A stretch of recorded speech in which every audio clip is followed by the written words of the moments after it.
ayının kömüş nuru Jirge sivilgende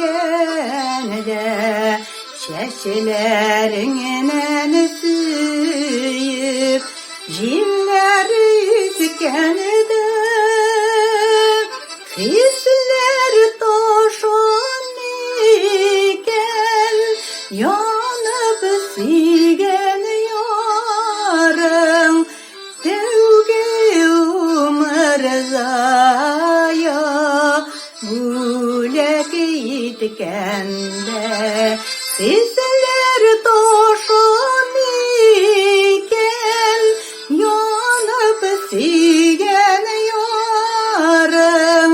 Sevgi umrzaya Bulek itkende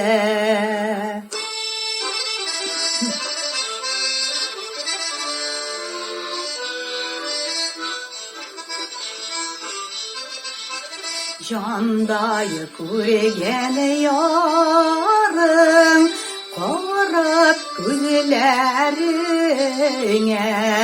Süyemdi sesini Bağrım üzülüp Talpınamayken Kungeli okşarlıktay Mehbetine dolkınına kuneler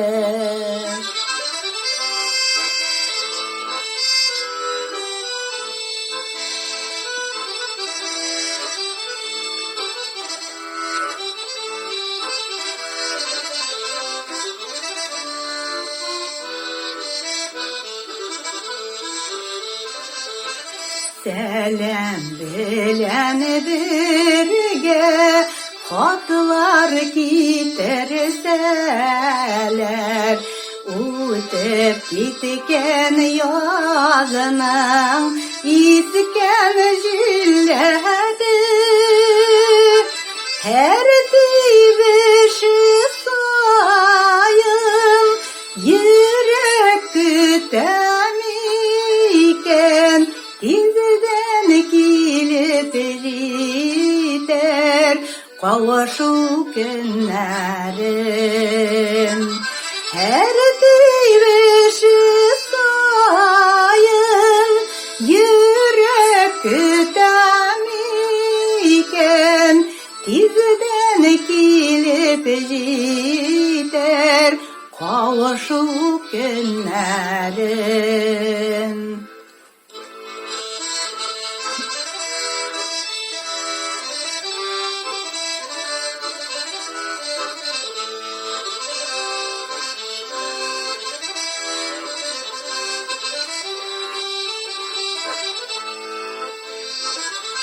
Her divişi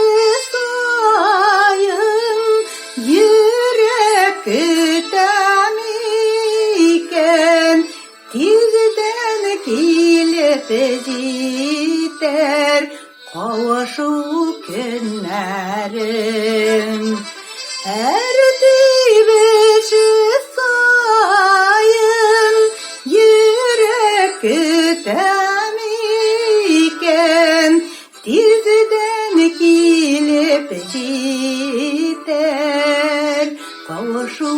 günlerim